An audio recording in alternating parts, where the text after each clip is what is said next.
The Grizzlies are delusional. For some reason, they wait until Trae Young gets traded for pennies, then they tell Shams, well, for the first time, the Grizz are entertaining offers to potentially move Ja Morant ahead of the deadline. Oh, so I guess sell low, move on Ja. No! Rival executives believe the Grizz would prioritize draft picks and young players in return. What draft picks and young players? Remember, Trae got traded for CJ McCollum and Corey Kispert. And you want Dylan Harper and a pick? You'd think the Grizz are like, Trae got traded for pennies, so never mind on that Shams tweet. Do not call Shams. No, they were like, make our move now.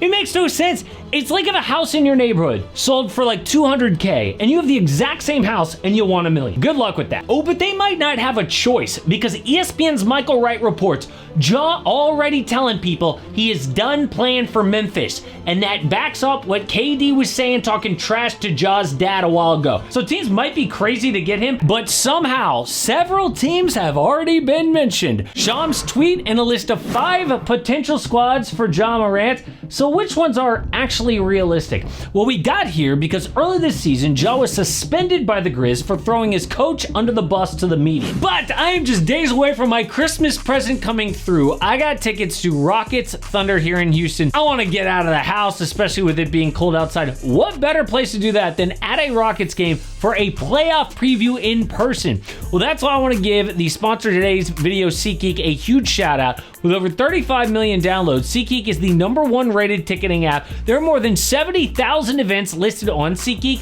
including concerts, sports, festivals, and more. NFL and college football playoffs going on, NBA is in full swing, and right now you can get World Cup tickets on SeatGeek.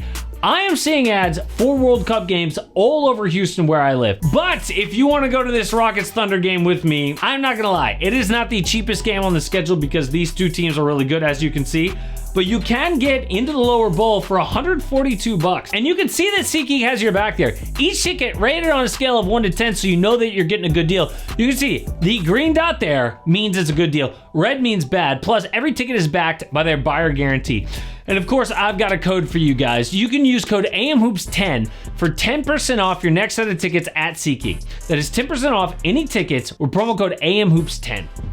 Lost to the Lakers, Ja was pouting on the court and timeouts like a 12-year-old who makes $40 million. According to them, probably don't play me, honestly. That's what basically the message was. But after the game, the coach called Ja out in front of his teammates. This guy, Tomas Isolo, is from Europe and brought a unique style to America. Real quick, this is his philosophy on dealing with diva players in front of the entire team. You're holding us back. You can choose to behave in this way. You're hurting all of us, you know? So you're not responsible to me. I'm just telling you that this is how the other guys feel about you. So you can go ahead being an okay? But everybody here knows it. And we just tackled everything head on, you know? We started okay, let's just be brutally honest. What's the worst thing that can happen? Well, the worst that can happen is that the star player turns on the coach, and then the team has to choose the coach or the player. Side note, this is not Europe, okay? With dudes who couldn't make the NBA had their egos smashed. These guys are at the top. Ja's a superstar in Memphis, sells 1 million shoes. The guy who responds to that would be like, a mature professional. Not the guy who does a gun gesture after being suspended for guns. So that approach didn't work with Ja. Shocker. But Ja was mad for a specific reason. And this speaks to his trade value. So Ja broke out really in 2022, his 3rd year in the league. People forget, #2 pick, big plays. But he won Most Improved Player in 2022.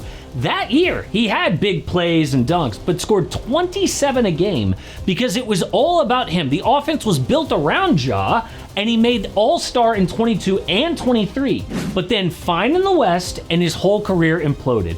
Ja started getting suspended and injured every other game.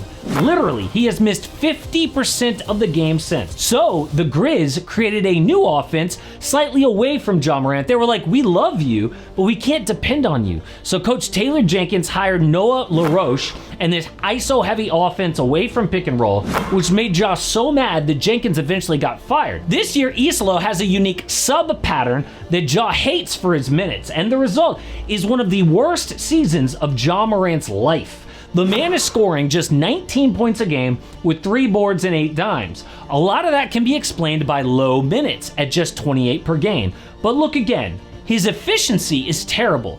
40% from the field, 21% from 3. Minutes don't create that. And the turnovers, almost 4 a game. This is god-awful basketball. Now again, he blames this on the coach, but it appears that the team is choosing the coach over the star. So what happens next?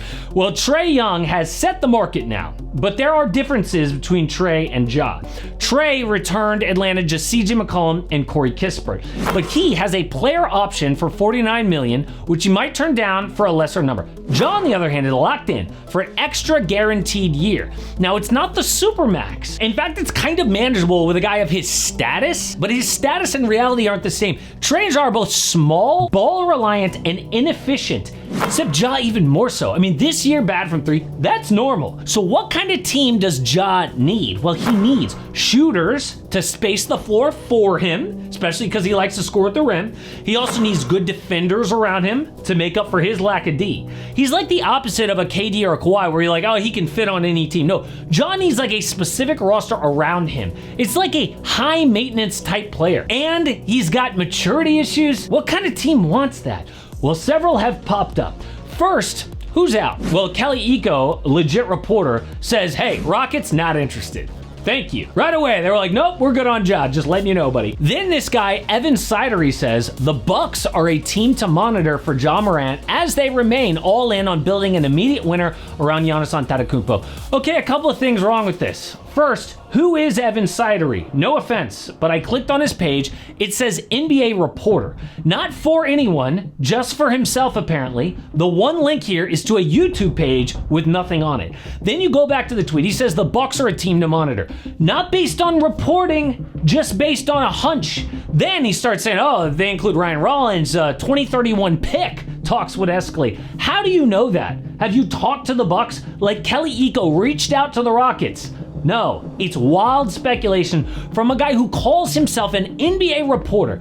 Again, no offense. I'm sure Evan's a nice guy. Maybe he didn't mean it this way, but when you call yourself a reporter and then you post something like this, it makes it look like official information, but it's not. The Bucks would be a horrible fit for Ja Morant.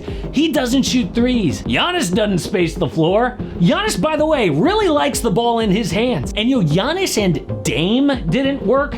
How do you think Giannis and Ja Morant would go? So cross the Bucks off the list.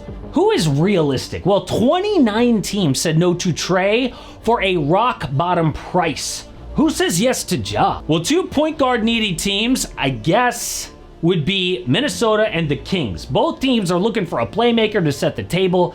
Hypothetically, the Kings have assets. Sacramento has a ton of picks and a guy like Keon Ellis, who's the same age as Ja. So Kings get Ja and John Conchar for salary. Grizz get Zach LaVine for salary, Keon Ellis, and a 2027 first. Now in Minnesota, Anthony Edwards is looking for a backcourt mate after Rob Dillingham hadn't panned out.